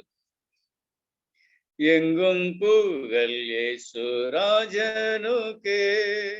எழில் மாட்சிமை வளர் வாலிபரே. எங்கும் புகழ் இயேசுராஜனுக்கே, எழில் மாட்சிமை வளர் வாலிபரே. உங்களை அல்லவோ உண்மை வேதம் காக்கும் உயர் வீரரென பக்தர் ஓதுகிறார். எங்கும் புகழ் இயேசு ராஜனுக்கே, எழில் மாட்சிமை வளர் வாலிபரே. ஆயிரத்தொருவர் ஆவீரல்லோ நீரும், அதை அறிந்து துதி செய்குவீர். தாயினும் அடங்கு சதம் அன்புடைய சாமியே சுவுக்கு தயம் தந்திடுவீர். எங்கும் புகழ் இயேசு ராஜனுக்கே, எழில் மாட்சிமை வளர் வாலிபரே. கல்வி கற்றவர்கள் கல்வி கல்லாதோர்க்கு கடன் பட்டவர் கண் தீரக்கவே. பல்வழி அலையும் பாதை தப்பினோரை பரிந்து திருப்ப நீதம் பார்த்திடுவீர். எங்கும் புகழ் இயேசு ராஜனுக்கே, எழில் மாட்சிமை வளர் வாலிபரே. தாழ்மை சற்குணமும் தயை காருண்யமும் தலைப்பதல்லோ தகுந்த கல்வி. வாழுந்து குணமும் பாவ செய்கையாவும் பரந்தோட பார்ப்ப துங்கள் பரமன்றோ. எங்கும் புகழ் இயேசு ராஜனுக்கே.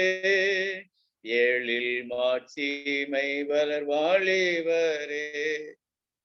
சுத்த சுவிசேஷம் துரிதமாய் செல்ல தூதர் நீங்களேது என் வீரரே.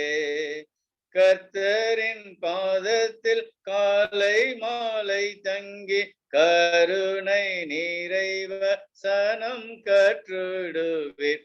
எங்கும் புகழ் இயேசு ராஜனுக்கே.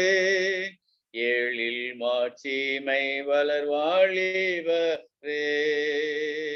எங்கும் புகழ் இயேசு ராஜனுக்கே. எழில் மாட்சிமை வளர் வாழிவரே. இறுதி ஜெபத்தை நம்முடைய அன்பு குருவானவரை அவர்கள் இறுதி ஜெபம் செய்து ஆசீர்வாதத்தோடு முடிக்க மிகுந்த அன்போடு கூட கேட்டுக்கொள்ளப்படுகிறார். இறுதி ஜெபம் ஆசீர்வாதம் அருள் திரு பொன் பிரபாகர் ஐயா அவர்கள். ஜெபம் செய்வோம். கிருபை நிறைந்த அன்பின் ஆண்டவரே, உம்முடைய ஆலய பிரகாரங்களுக்கு வந்து நாங்கள் மனமகிழ்ச்சியாக உம்மை ஆராதிக்க இயலாமல் இருந்தாலும் கர்த்தர்களுக்கு தந்த இந்த அருமையான விசுவாச இணைப்புக்காக நன்றி செலுத்துகிறோம். இணையதளத்தின் வாயிலாக நாங்கள் யாவரும் இணைந்து கொள்ள நீர் எங்களை ஆச்சரியமாக வழிநடத்தினீர். உமது பிரசன்னத்தை உணர்ந்து நாங்கள் பாடல்கள் பாடி உம்மை மகிமைப்படுத்துகின்ற சிலாக்கியத்தை எங்களுக்கு கொடுத்தீர். நாங்கள் வெவ்வேறு இடங்களில் இருந்தாலும் ஆண்டவர் தந்த இந்த அன்பின் ஐக்கியத்திற்காகவும் ஆவியின் ஒருமைப்பாட்டுக்காகவும் நன்றி செலுத்துகின்றோம். ஆண்டவரே, நாங்கள் எந்த கவன சிதறல்களும் இல்லாமல் மிகுந்த கவனத்தோடு எங்கள் இல்லங்களில் இருந்தாலும் கூட உமது பரிசுத்த சன்னிதானத்தில் இருப்பது போலவே உணர்ந்து நாங்கள் ஆராதிப்பதற்கு கர்த்தர் எங்களுக்கு கொடுத்த இந்த நல்ல வாய்ப்புக்காக நன்றியோடு துதிக்கின்றோம், சோத்திரிக்கின்றோம். திருச்சபையின் ஆயருக்காகவும் அவருடைய குடும்பத்திற்காகவும் அருமையான திருச்சபையின் குடும்பங்கள் ஒவ்வொன்றுக்காகவும் உடைய சமூகத்தில் வருகின்றோம். கர்த்தர் இந்த நாளிலே பங்கு பெற்ற அருமையான குடும்பங்கள், பங்கு பெற இயலாத நிலையில் இருக்கிற குடும்பங்கள் அனைத்தையும் பேர் பேராக ஆசீர்வதிக்க வேண்டும் என்று ஜெபிக்கிறோம். உம்மை உறுதியான மனதோடு பற்றி கொண்டிருக்கிறவர்களை நீர் பூரண சமாதானத்தோடு காத்துக்கொள்ள வல்லவராக இருக்கிறீர். ஆகவே இப்பொழுதும் கர்த்தாவே, இந்த இணையதள ஆராதனையில் பங்கு பெற்ற நாங்கள் தனிப்பட்ட விதத்திலே ஒருவருக்கொருவர் புரிந்து கொள்ள முடியாத பல்வேறு பிரச்சனைகள் இந்த மானிட வாழ்க்கையிலே எங்களுக்கு இருக்கிறது. ஒருவேளை அதை நாங்கள் ஒருவருக்கொருவர் புரிந்து கொள்ள முடியாமல் இருந்தாலும் நாங்கள் எத்தனையோ ஜெபங்களோடும் விண்ணப்பங்களோடும் உடைய சமூகத்தில் வருகின்றோம். அந்த ஜெபங்களை எல்லாம் ஆண்டவர் ஏற்றுக்கொள்ள வல்லவராக இருக்கிறீர். அது மாத்திரமல்ல, துதிகளோடும் தோத்திரங்களோடும் நாங்கள் அதை ஏறெடுக்கும் போது எல்லா புத்திக்கும் மேலான தேவ சமாதானம் எங்கள் இருதயத்தையும் சிந்தையும் கிறிஸ்து இயேசுவுக்குள்ளாக எங்களை காத்துக்கொள்ளும் என்று தூய பவுலடியார் பிலிப்பியர் 4ஆம் அதிகாரத்திலே சொல்லுகிறாரே, அவ்வண்ணமாக விண்ணப்பங்கள் வேண்டுதலோடு வருகிற எங்களை பூர்ண சமாதானத்தோடு காத்துக்கொள்ள வல்லவராக இருக்கிறீர். அதே நேரத்தில் எல்லா புத்திக்கும் மேலான தேவ சமாதானம் எங்கள் இருதயங்களை உமக்குள்ளாக காத்துக்கொள்ள வல்லமை உள்ளதாகவும் இருக்கிறது. ஆகையினால் இந்த வேளையில் நன்றியோடு துதிகளை தோத்திரங்களை எடுக்கிறோம். நன்றி உணர்வோடு நாங்கள் சேமித்து வைத்திருக்கிற காணிக்கைக்காக சோத்திருக்கிறோம். இவைகளெல்லாம் ஒருவேளை நாங்கள் ஆலயத்திற்கு வருகிற போது நேரடியாக உங்களுடைய சன்னிதானத்திலே நாங்கள் கொண்டு வந்து படைக்கும் போது கர்த்தரவைகளை ஏற்று அங்கீகரிக்க வேண்டும் என்று ஜெபிக்கிறோம். இப்பொழுதும் கர்த்தாவே, எங்கள் இல்லங்களில் இருக்கின்ற அனைத்து காணிக்கைகளையும் தேவரீர் அங்கீகரிப்பீராக. இது உம்முடைய திருப்பணிகள் மென்மேலும் வளர்வதற்கும் உம்முடைய திருச்சபை இந்த உலகத்தில் உமக்கு சாட்சியாக உலகத்திற்கு உப்பாக ஒளியாக விளங்குவதற்கும் பயன்படுத்தப்பட ஆண்டவர் கிருபை செய்ய வேண்டும் என்று ஜெபிக்கிறோம்.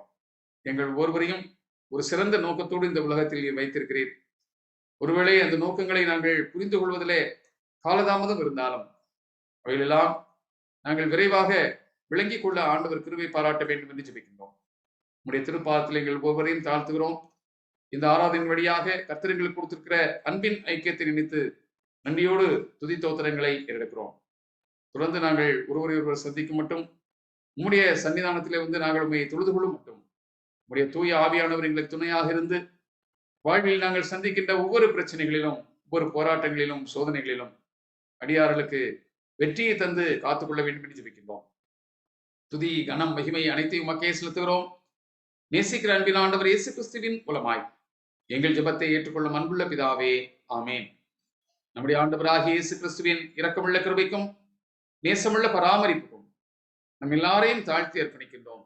பிதாவாகிய தேவனுடைய அன்பும் குமாரனாகிய பிதாவாகிய இயேசு கிறிஸ்துவினுடைய கிருபையும் தூய ஆவியானவருடைய ஐக்கியமும் சிநேகமும் பாதுகாவலும் பராமரிப்பும் இன்றும் என்றும் சதா காலங்களிலும் நம் அனைவரோடும் கூட தங்கியிருப்பதாக.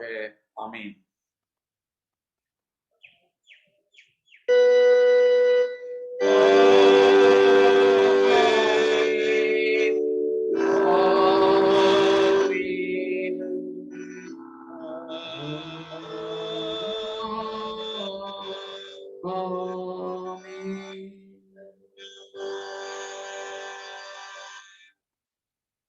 நிறைவு கீதமாக நாம் யாவரும் பாமாலைகளிலே 326ஆம் பாமாலை பாடுவோம். ரட்சா பெருமானை பாரும், புண்ணிய பாதம் அண்டினோம், சுத்தமாக்கி சீரை தாரும், தேடி வந்து நிற்கிறோம் என்கின்ற 326ஆம் பாமாலையை நிறைவு பாடலாக யாவரும் பாடுவோம்.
மேய்பன் போல முந்தி சென்று பாதுகாத்தும் வருவே, ஜீவ தண்ணீரண்டைய ஏழை பாரு செய்குவே.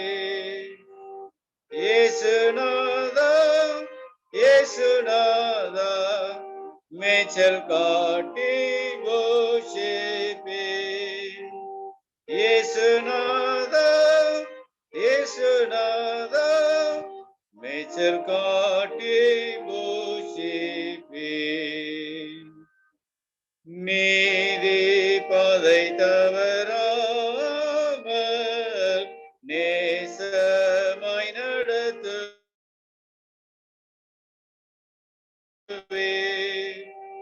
மோசம் பயமும் இல்லாமல் தங்கு செய்குவே. இயேசுநாதா இயேசுநாதா ஒரு போதும் கைவிடே. இயேசுநாதா இயேசுநாதா ஒரு போதும் கைவிடே. ஜீவ கால பரியந்தம் மேய்த்தும் காத்தும் வருவே, பின்பு மோட்ச பேரானந்தம் தந்து வாழ செய்குவே. இயேசுநாதா இயேசுநாதா ஒளி கால வாழ்விப்பே. இயேசுநாதா இயேசுநாதா ஒளி கால வாழ்விப்பே.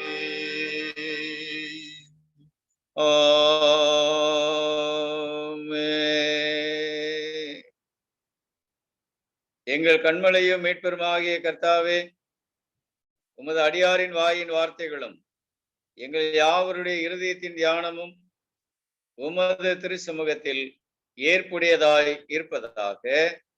ஆமேன். யாவரும் சேர்ந்து சொல்லுவோம். என் ஆத்மாவே கர்த்தரை ஸ்தோத்திரி, என் முழு உள்ளமே அவருடைய பரிசுத்த நாமத்தை ஸ்தோத்திரி. என் ஆத்மாவே கர்த்தரை ஸ்தோத்திரி, அவர் செய்த சகல உபகாரங்களை மறவாதே. ஆமேன். கர்த்தர் உங்களோடு இருப்பாராக. தேவ சமாதானத்தோட கலைந்து செல்வோம். ஆமேன். கர்த்தர் உங்களை யாவரையும் ஆசீர்வதிப்பாராக. நம்முடைய மிஷனரிமார்களுடைய பங்களிப்பை உதார்த்தமாய் கொடுக்கும்படி அன்போடு கூட கேட்டுக்கொள்கிறேன். சகோதரர் யாவர்களுக்கும் மீண்டுமாக நன்றி.